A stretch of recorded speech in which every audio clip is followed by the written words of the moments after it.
നിളെ, നീ അകത്തേക്ക് കയറിപ്പോ. അവനോട് ആ യാത്രയും പറഞ്ഞ് ലക്ഷ്മിയമ്മ നിളയോട് അകത്തേക്ക് പോകാൻ പറഞ്ഞു. ശ്രീ ഇടിവെട്ടേറ്റവൻ പോലെ നിന്നുപോയി. ഗായത്രി പറഞ്ഞിട്ടുണ്ടെങ്കിൽ അത് നുണയാവില്ലെന്ന് അവനും നന്നായി അറിയാം. അവൻ്റെ ഓർമ്മയിൽ നിളയുമൊത്തുള്ള സ്വകാര്യ നിമിഷങ്ങൾ തെളിഞ്ഞു. അവൻ നെറ്റിയിൽ കൈവച്ച് സിറ്റോട്ടിലെ സ്റ്റെപ്പിൽ ഇരുന്ന് പോയി. അവനൊട്ടും പ്രതീക്ഷിച്ചിരുന്നില്ല ഇങ്ങനെ ഒരു തിരിച്ചടി. മീരയുടെ മുഖം മനസ്സിൽ നിറഞ്ഞു. അവൻ പെട്ടെന്ന് ചാടി എണീറ്റു. ഇവള് ഗർഭിണിയാണെങ്കിൽ ഞാനെന്ത് വേണമെന്നാ? ഇത് എൻ്റെ കുഞ്ഞു തന്നെയാണെന്ന് എന്താ ഉറപ്പ്? അവൻ പരിഹാസത്തോടെ ചുണ്ടുകൂട്ടി. നിളവനെ രൂക്ഷമായി നോക്കുക മാത്രമേ ചെയ്തുള്ളൂ. ശ്രീകുട്ട, വേണ്ടാതിനെ പറയരുത്. ഇവളെവിടെ നിന്ന് പോയിട്ട് ഒരാഴ്ച പോലും തികഞ്ഞിട്ടില്ല. കുഞ്ഞിന് 3 ആഴ്ച വളർച്ചയാ. ആ സമയങ്ങളിലൊക്കെ അവൾ ഏത് നേരവും നിന്റെ കൂടെ അല്ലായിരുന്നോ? ഈ കുഞ്ഞ് നിന്റെയാണെന്ന് എന്നേക്കാൾ ഉറപ്പ് നിനക്കുണ്ട് എന്നെനിക്ക് നന്നായി അറിയാം. ലക്ഷ്മി അമ്മ ചൂടായി. എനിക്ക് ഈ കുഞ്ഞിനെ വേണ്ട. അമ്മയുടെ മറുപടി കേട്ട് രണ്ടാമതൊന്നും ആലോചിക്കാതെ ശ്രീ പറഞ്ഞു. നിലൊരു നിമിഷം ഞെട്ടിപ്പോയി. എന്താ നീ പറഞ്ഞേ? ലക്ഷ്മി അമ്മ നെറ്റി ചൂടിച്ചു.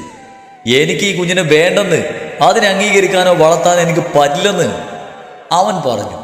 ശ്രീകുട്ട, അത് നിന്റെ കുഞ്ഞാ, നിന്റെ ചോര. അതിനെയാ നീ ഇപ്പൊ വേണ്ടെന്ന് പറഞ്ഞത്. ചെറിയൊരു ദേഷ്യത്തിൽ അവർ പറഞ്ഞു. അതെ, എനിക്ക് ആ കുഞ്ഞിനെ എന്തായാലും ഇപ്പൊ സ്വീകരിക്കാൻ പറ്റില്ല. മഹിസാറിന്റെ വൈഫ് മീനെ എന്നെ ഏൽപ്പിക്കാമെന്ന് വാക്ക് പറഞ്ഞതാ. അമ്മ മറന്നോ? ഈ അവസ്ഥയിൽ ഈ കുഞ്ഞിനെ എനിക്ക് സ്വീകരിക്കാൻ പറ്റില്ല. മീനയെ നഷ്ടപ്പെടുത്തുന്ന ഒന്നിനും ഞാൻ തയ്യാറല്ല. എനിക്കിതിനെ വേണ്ട. എനിക്കെന്റെ ജീവിതം വലുത്.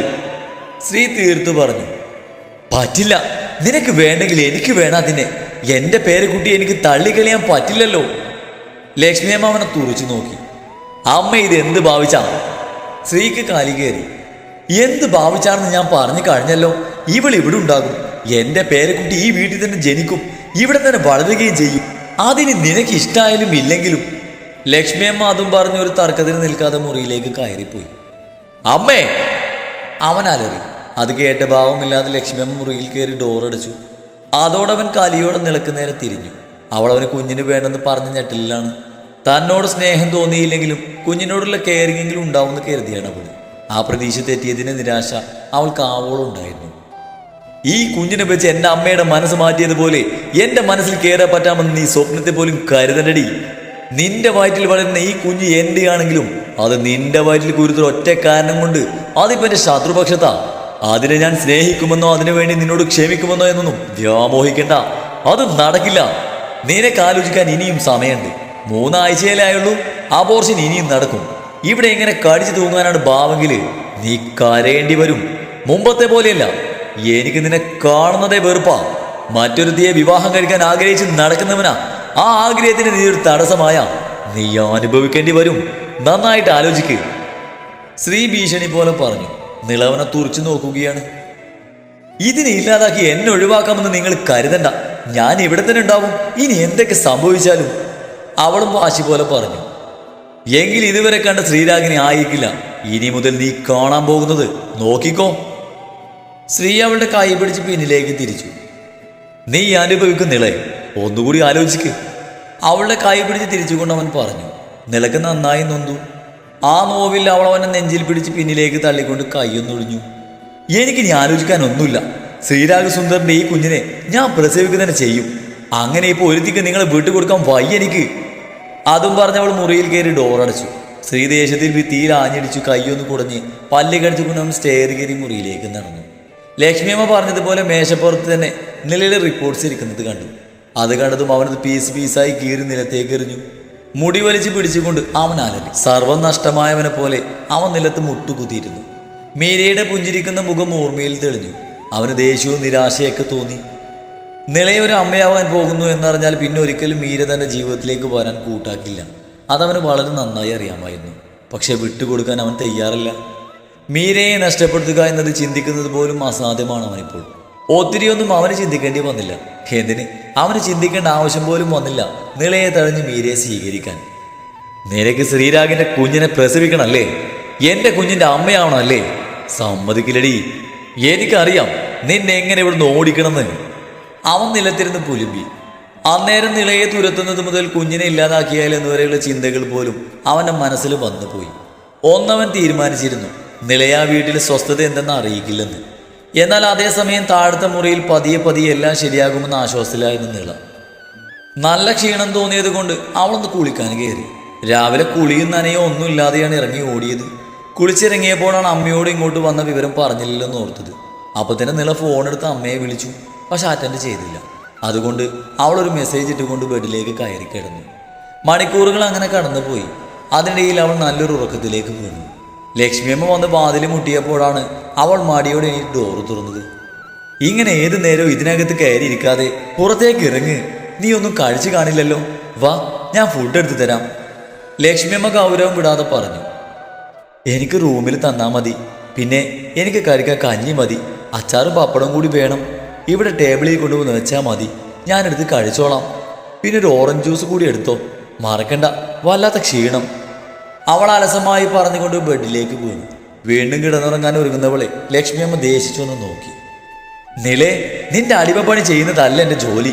വയറ്റിൽ വളരുന്നത് എൻ്റെ മോൻ്റെ കുഞ്ഞായതുകൊണ്ട് മാത്രം ഞാൻ ഇവിടെ കയറ്റി പൊറുപ്പിച്ചു എന്ന് കരുതി അതിൻ്റെ നെകളിപ്പൊന്നും ഇങ്ങോട്ട് എടുക്കണ്ട.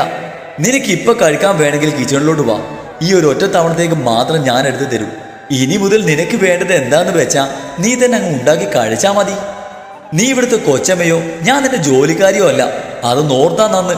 പഴയതുപോലെ എന്നെ ഭരിക്കാനാണ് ഉദ്ദേശമെങ്കിൽ അപ്പം തന്നെ ഇവിടുന്ന് പാക്ക് ചെയ്യാൻ എനിക്ക് അറിയാം. ലക്ഷ്മിയമ്മ തീർത്ത് പറഞ്ഞു. നില കിടന്ന അതേ സ്പീഡിൽ എണീറ്റ് നിന്ന് ലക്ഷ്മിയമ്മയെ നോക്കി തലകുലുക്കി. മനസ്സിൽ വിദ്വേഷമുണ്ടെങ്കിലും അവളത് പ്രകടിപ്പിച്ചില്ല. ലക്ഷ്മിയമ്മ കൂടി കൈയൊഴിഞ്ഞാൽ പിന്നെ ഒന്നും നടക്കില്ലെന്ന് അവൾക്ക് പൂർണ്ണ ബോധ്യമുണ്ട്. അവൾ മുഖമൊന്ന് കഴുകി കിച്ചണിലേക്ക് എത്തിയപ്പോഴേക്കും ലക്ഷ്മിയമ്മ അവൾക്ക് അരിക്കഞ്ഞി എടുത്തു വെച്ചിരുന്നു. അച്ചാറും പപ്പടവും കൂടി കണ്ടതോടെ കൊതിയോടെ അവൾ നിന്ന് തന്നെ അത് കഴിച്ചു തുടങ്ങി. കഴിച്ച് കഴിഞ്ഞിട്ട് ജ്യൂസ് വേണേൽ ഉണ്ടാക്കി കുടിക്ക്. ഫ്രൂട്ട്സ് ഫ്രിഡ്ജിലിരിപ്പുണ്ട്. അതും പറഞ്ഞ് ലക്ഷ്മിയമ്മ അവിടുന്ന് പോയി. തള്ളക്ക് കുറച്ച് അഹങ്കാരം കൂടിയിട്ടുണ്ട്. ശ്രീ ഒന്ന് എൻ്റെ കൈപ്പിടിയിലായിക്കോട്ടെ. എല്ലാത്തിനും ചെയ്ത് ഞാൻ തരുന്നുണ്ട്. ലക്ഷ്മിയമ്മ പോകുന്നു നോക്കി നിള പിറുപിറുത്തു. ആ കഞ്ഞി മുഴുവൻ കുടിച്ചപ്പോഴേക്കും അവൾ ക്ഷീണിച്ചു പോയിരുന്നു. കഴിഞ്ഞ പാത്രം സിങ്കിലിട്ട് കൈ കഴുകി ജ്യൂസ് ഉണ്ടാക്കാൻ നിൽക്കാതെ അവൾ നേരെ സ്റ്റെയർ കയറി ശ്രീയുടെ റൂമിലേക്ക് നടന്നു. റൂമിലേക്ക് കയറിയപ്പോൾ ശ്രീ ഉണ്ടായിരുന്നില്ല. താഴെ കീറി നുറുക്കിയിട്ട് കുറേ പേപ്പർ കഷ്ണങ്ങൾ അവളുടെ ശ്രദ്ധയിൽപ്പെട്ടു. അതെന്താണെന്ന് മനസ്സിലാക്കാൻ നിലക്ക് കൂടുതൽ ചിന്തിക്കേണ്ടി വന്നില്ല.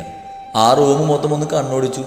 താനുമായുള്ള ബന്ധമുള്ള ഒന്നും ആ റൂമിൽ അവശേഷിക്കുന്നില്ലെന്ന് അവൾക്ക് തോന്നി. ഒരു ഫോട്ടോ പോലും അവിടെ ഉണ്ടായിരുന്നില്ല.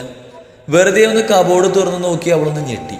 സ്ത്രീയെ സോപ്പിട്ട് വാങ്ങി കൂട്ടിയ ആഭരണങ്ങളും ഡ്രസ്സുകളും ചെരുപ്പുകളും ഒന്നും അവിടെ കാണാനില്ല. എല്ലാം നല്ല വിലപിടിപ്പുള്ള വസ്തുക്കളായിരുന്നു അവൾക്ക് ഏറെ പ്രിയപ്പെട്ടത്. അതൊക്കെ അവിടെ കാണാതായപ്പോൾ അവൾ കാര്യശം തോന്നി. നല്ല ക്ഷീണം തോന്നിയത് കൊണ്ട് സ്ത്രീ വരുമ്പോൾ ചോദിക്കാമെന്നോർത്ത് അവൾ ആ ബെഡിലേക്ക് കയറി നീണ്ടു നിവർന്ന് കിടന്നു. ആ കിടപ്പിൽ തന്നെ അവൾ മയങ്ങുകയും ചെയ്തു. മഹിയുടെ കൈക്ക് പരിക്കുള്ളതിനാൽ മീര അയാൾക്ക് ചോറ് വാരി കൊടുക്കുകയാണ്. ആദ്യമായി തൻ്റെ കൈകൊണ്ട് അച്ഛനുള്ളിലോട്ടുന്ന മകളെ മഹി സ്നേഹത്തോടെ അതുവരെ വാത്സല്യത്തോടെ നോക്കിക്കണ്ടു. പെൺമക്കളുടെ അച്ഛന്മാരുടെ ഭാഗ്യമാണെന്ന് ആരോ പറഞ്ഞൊരു വാചകം അയാൾ ഓർത്തെടുത്തു. ഒരിക്കലും കിട്ടില്ലെന്ന് കരുതിയ ഭാഗ്യം അയാളുടെ കണ്ണു നിറഞ്ഞു. മീര ഇടത് കൈ കൊണ്ട് ആ കണ്ണുകൾ തുടച്ചു. അവൾ മഹിയുടെ വായും കഴുകി വെള്ളം കുടിപ്പിച്ചു. പ്ലേറ്റ് കഴുകി തിരികെ വന്ന് അച്ഛൻ്റെ അടുത്തേക്ക് ഇരുന്നു. മീരേ. പെട്ടെന്ന് ഡോറ് തുറന്ന് ധ്രുവൻ അകത്തേക്ക് കയറി വന്നു. എന്താടാ? അവൻ്റെ വരവ് കണ്ട് മഹി കാര്യം തിരക്കി. അത് അമ്മവ വക്കീൽ വിളിച്ചിരുന്നു. ആ അരിശങ്ങനെ റിമാൻഡ് കാലാവധി കഴിഞ്ഞു. നാളെ അവനെ കോർട്ടിൽ പ്രസന്റ് ചെയ്യും. ജാമ്യം വാങ്ങിക്കൊടുക്കാൻ മുന്തിയൊരു വക്കീലിനെ തന്നെയാണ് അവൻ്റെ തന്ത ഏർപ്പാടാക്കി വെച്ചേക്കുന്നേ. ധ്രുവൻ പറഞ്ഞ കാര്യം കേട്ട് മീരയുടെ ശരീരം ഒന്ന് വിറച്ചു. ഒന്നും മറന്നു വരികയായിരുന്നു ആ മുഖം. നശിച്ച ഓർമ്മകളിൽ നിന്നും ഒരു വിധത്തിൽ കരകയറി വരികയായിരുന്നു. നാളുകൾക്ക് ശേഷം ആ പേര് വീണ്ടും കേട്ടപ്പോൾ ഓർക്കാൻ ആഗ്രഹിക്കാത്ത ആ കറുത്ത ദിനങ്ങൾ അവളുടെ ഓർമ്മയിൽ തെളിഞ്ഞു. അവളുടെ ശ്വാസഗതി വർദ്ധിച്ചു. ഒരു വന്യമായ മുഖമോർക്കെ അവളുടെ ശരീരം കിടുകിടാ വിറച്ചു. മോളെ. മഹി അവളെ ചേർത്ത് പിടിച്ചു. അവളുടെ വിറയിൽ അയാൾ അറിയുന്നുണ്ടായിരുന്നു. നീ ആരെയാ പേടിക്കുന്നേ? നിനക്കെന്തിനാ അച്ഛനുണ്ടടാ. ഒരുത്തനും തൊടില്ല. തൊട്ടവനെ ഞാൻ വെറുതെ വിടാനും പോകുന്നില്ല. കൊടുക്കുന്നുണ്ട് ഞാൻ എല്ലാത്തിനും. മഹി ഒരു കൈ കൊണ്ട് മകൾ അണച്ചു പിടിച്ചു. മീര അച്ഛൻ്റെ നെഞ്ചിൻ്റെ സുരക്ഷിതത്തിൽ ശാന്തമായി നിശ്വസിച്ചു. അവൾക്ക് കുറച്ചൊക്കെ ധൈര്യം തോന്നി. താനിന് തനിച്ചല്ലെന്ന ചിന്ത അവൾക്ക് ധൈര്യം നൽകി. നാളെ കോടതിയിൽ പോകണം. അവൻ്റെ മുന്നിൽ ചെന്ന് തൻ്റെ ഇടത്തോടെ നിൽക്കണം. മഹാദേവന്റെ മോള് ഭീരുവാണെന്ന് നാട്ടുകാരെ കൊണ്ട് പറയിപ്പിക്കരുത്. മഹി വാത്സല്യത്തോടെ അവളുടെ മുടിയിൽ തഴുകി. ധ്രുവ. ഇത്തിരി ഗൗരവത്തിൽ മഹി വിളിച്ചതും അവൻ മുന്നോട്ട് വന്നു. ഏത് മുന്തിയ വക്കീൽ വന്നാലും ശരി, ഡിവോഴ്സ് നടന്നിരിക്കണം. അതിന് അവൻ അകത്ത് പോയാലും പുറത്തു വന്നാലും ഏതറ്റം വരെ പോവേണ്ടി വന്നാലും ശരി, എൻ്റെ മകൾക്ക് മേൽ അവനിനി ഒരു അവകാശവും പറയാൻ ഉണ്ടാവരുത്. മഹിയുടെ സ്വരത്തിൽ ഗൗരവം കലർന്നു. അഡ്വക്കേറ്റ് മുകുന്ദൻ നിസ്സാരക്കാരനല്ല അമ്മാവ. അയാളെ പറ്റി ഞാൻ ഒത്തിരി കേട്ടിട്ടുണ്ട്. തെളിവുകളൊക്കെ അയാൾക്ക് എതിരായതുകൊണ്ട് ഡിവോഴ്സ് കിട്ടുമെന്നൊരു വിശ്വാസമുണ്ട്, അവൻ പറഞ്ഞു. അതോടെ മീരയുടെ സമാധാനം നഷ്ടപ്പെട്ടു. ഡിവോഴ്സ് കിട്ടിയില്ലെങ്കിൽ വീണ്ടും ആ വീട്ടിൽ അയാൾക്കൊപ്പം. മീരയ്ക്ക് തലചുറ്റും പോലെ തോന്നി. അവളുടെ ശരീരം തളർന്നു. അതറിഞ്ഞ പോലെ മാഹി അവളെ നെഞ്ചോട് ചേർത്തിരുത്തി കൈകൊണ്ട് അവളുടെ തലയിൽ തലോടി. പേടിക്കാതെ ഹാപ്പി ആയിട്ടിരിക്കടോ, ഞങ്ങളില്ലേ കൂടെ. ആ ഒരരിക്കും കൊടുക്കില്ല ഞാൻ നിന്നെ. സന്തോഷമായിട്ടിരിക്കും. മാഹി അവളുടെ കവളിൽ തട്ടി. മോള് വേണേ കുറച്ചു നേരം കിടന്നോ, വെറുതെ ഓരോന്നും ആലോചിച്ച് തല പോക്കണ്ട, കേട്ടല്ലോ. മാഹി സ്നേഹത്തോടെ പറഞ്ഞതും അവൾ കിടക്കാൻ കൂട്ടാക്കാതെ അവിടെ തന്നെ ഇരുന്നു. മോളെ കണ്ടപ്പോൾ മാഹിയുടെ പനിയൊക്കെ പമ്പ കിടന്നെന്ന് വേണം പറയാൻ. എങ്കിലും നേഴ്സ് ഇടയ്ക്ക് വന്ന് മെഡിസിൻ കൊടുത്തിട്ട് പോയി. ഹരിശങ്കരൻ നാളെ കോടതിയിൽ പ്രസന്റ് ചെയ്യുന്ന വിവരം അറിഞ്ഞ് രാജു വീണ്ടും അവിടേക്ക് വന്നിരുന്നു. എല്ലാവരും കൂടി ഇരുന്ന് പിന്നെ അതേപറ്റിയായിരുന്നു ചർച്ച. എല്ലാവരും കൂടി ആയപ്പോൾ മീരയ്ക്ക് നല്ല ധൈര്യം തോന്നി. എല്ലാം നന്നായി അവസാനിക്കുമെന്നൊരു പ്രതീക്ഷ അവളിൽ മുട്ടിട്ടിരുന്നു. മോനെ ഹരി, ശരിക്കും മീരയെ നിനക്ക് തിരികെ വേണമെന്ന് ആഗ്രഹമുണ്ടോ? അവൾ ആത്മാർത്ഥമായി സ്നേഹിക്കുന്നുണ്ടോ? മകനെ കാണാനെത്തിയ ദേവൻ കുറച്ചു നാളായി തന്നെ അലട്ടുന്ന ചോദ്യങ്ങൾ മകനോട് തുറന്നു ചോദിച്ചു. ഞാൻ മുകുന്ദനോട് സംസാരിച്ചു. മീരമോള് മെന്റലി സ്റ്റേബിളില്ലെന്ന് മൊഴി കൊടുക്കാനാണ് എന്നോട് പറഞ്ഞത്. നിന്നെ രക്ഷിക്കാൻ അങ്ങനെ ഒരു നുണ പറയാൻ ഞാൻ തയ്യാറാ. പക്ഷേ വീണ്ടും ആ പെണ്ണിൻ്റെ കണ്ണീര് വീഴാനാണ് നിന്റെ ഉദ്ദേശമെങ്കിൽ ഞാൻ ചെയ്യുന്നത് വളരെ തെറ്റായി പോകും, ദേവൻ പറഞ്ഞു. അച്ഛൻ എന്തൊക്കെയാ ഈ പറയുന്നേ? ഒരിക്കലും അവളെ വേദനിപ്പിച്ചതോർത്ത് ഞാൻ ഇന്ന് ഉരുകുകയാണ്. അവളോട് ചെയ്തതിനൊക്കെ സ്നേഹം കൊണ്ട് പ്രായശ്ചിത്തം ചെയ്യാനാ ഞാൻ ആഗ്രഹിക്കുന്നത്. ഞാൻ ഉണ്ടാക്കിയ മുറിവുകൾ സ്നേഹം കൊടുത്ത് ഉണക്കാനാ ഞാൻ ശ്രമിക്കുന്നത്. ഒരിക്കലും വേദനിപ്പിക്കില്ല ഞാൻ അവളെ. ഈ നെഞ്ചോട് ചേർത്ത് സ്നേഹിക്കാനാ ഞാൻ ഒപ്പം കൂട്ടുന്നത്, ഹരി നെഞ്ചിൽ കൈവച്ച് പറഞ്ഞു. ദേവനത് വിശ്വാസയോഗ്യമായി തോന്നി. വളരെ വലിയൊരു തെറ്റാണ് ചെയ്യാൻ പോകുന്നത്. പക്ഷേ മകന്റെ രക്ഷയാണ് ഇപ്പോൾ പ്രധാനം. അവൾക്ക് നല്ലൊരു ജീവിതം കൊടുക്കാൻ വേണ്ടി കൂടിയാണല്ലോ എന്ന് ഓർത്തപ്പോൾ ദേവന്റെ കുറ്റബോധം കുറച്ചൊക്കെ മാറി. നാളെ 11 മണിക്കാണ് നിന്നെ കോടതിയിൽ ഹാജരാക്കുന്നേ. എന്തൊക്കെയാ എങ്ങനെയൊക്കെ പറയണമെന്ന് വക്കീൽ പറഞ്ഞിട്ടുണ്ടല്ലോ, ദേവൻ ചോദിച്ചു. ഹരി തലകുലുക്കി. ശരി, ഞാൻ നാളെ കോടതിയിലെത്തിക്കോളാം. നീ സമാധാനമായിട്ടിരിക്കും, ടെൻഷനൊന്നും വേണ്ട. ജാമ്യമൊക്കെ ഈസി ആയിട്ട് കിട്ടൂട്ടോ. മകനെ സമാധാനിപ്പിച്ചുകൊണ്ട് ദേവൻ തിരിഞ്ഞു നടന്നു. ദേവൻ പോയതും ഹരിയുടെ കൈകൾ അഴികളിൽ മുറുകി. മീരയോടുള്ള പക മനസ്സിൽ ആളി കത്തുകയായിരുന്നു. നാളെ തന്നെ അവളെ തൻ്റെ കൈകളിലേക്ക് കിട്ടിയിരുന്നെങ്കിലെന്നവൻ വല്ലാതെ ആഗ്രഹിച്ചിരുന്നു. തനിക്ക് ജയിലിൽ അനുഭവിക്കേണ്ടി വന്ന ഓരോന്നിനും അവളെ കൊണ്ട് കണക്ക് പറയിപ്പിക്കാൻ ഒരുങ്ങി നിൽക്കുകയായിരുന്നവൻ. നീരജ ബസ്സിലിരിക്കുമ്പോഴാണ് നിളയുടെ മെസ്സേജ് കാണുന്നത്. ശ്രീ വന്ന് കൂട്ടിക്കൊണ്ടുപോയതാണെന്ന് അവൾ പറഞ്ഞിരിക്കുന്നത്. അതിന് റീപ്ലൈ കൊടുക്കാനൊന്നും മെനക്കെടാതെ അവർ ഫോൺ ബാഗിലേക്ക് വെച്ചു.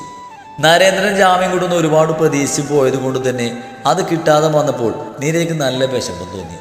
വീട്ടിലെത്തി അകത്തേക്ക് കയറി ഡോർ ലോക്ക് ചെയ്ത് ബാഗ് സോഫയിലേക്ക് ഇട്ട ശേഷം വെറും നിലത്തേക്ക് വീണിരുന്നു.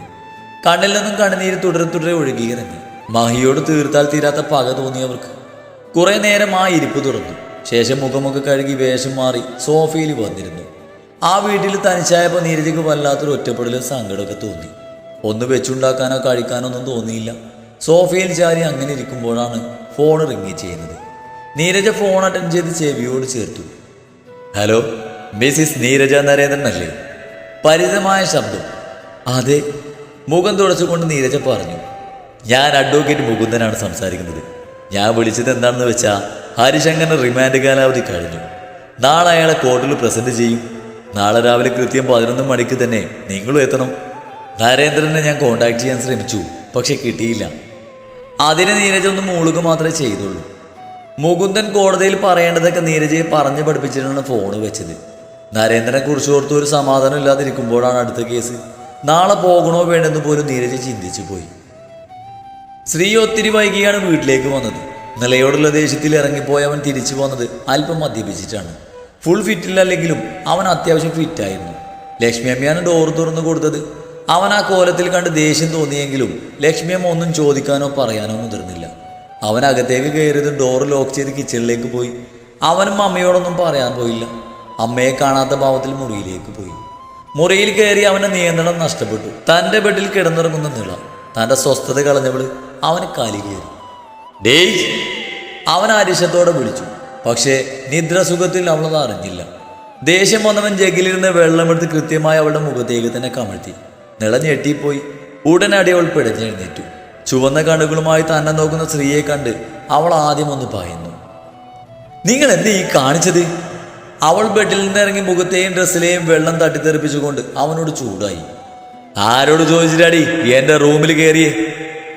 അവൻ ചീറിയതും അവനിൽ നിന്നും വമിക്കുന്ന മദ്യത്തിന്റെ രൂക്ഷഗന്ധം സഹിക്ക വയ്യാതെ അവൾ മുഖം തിരിച്ചു.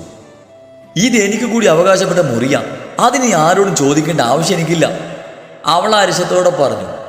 നിന്റെ അവകാശ സ്ഥാപിക്കലൊക്കെ എൻ്റെ അമ്മയോട് നടക്കും, പക്ഷെ എന്നോട് വേണ്ട. നിന്റെ ഒരടവും എൻ്റെ അടുത്ത് നടക്കില്ലടി. നിന്റെ സ്ഥാനൊന്നും പുറത്താടി. എന്നിട്ടും നീ വീടിനുള്ളിൽ നുഴഞ്ഞു കയറി. പക്ഷെ ഈ മുറിയിലേക്ക് അതുപോലെ കയറിപ്പറ്റാന്ന് വ്യാമോഹിക്കണ്ട. ഇറങ്ങിപ്പൊളി പോന്ന. അവൻ അവളുടെ കയ്യിൽ പിടിച്ച് മുറിക്ക് പുറത്തേക്ക് തള്ളി. വയറിടിച്ച് വീഴാതിരിക്കാൻ നീളൊരു കൈ കൊണ്ട് വയറിനെ പൊതിഞ്ഞു. മറുകൈ നിലത്ത് കുത്തി വീഴാതെ നിന്നു.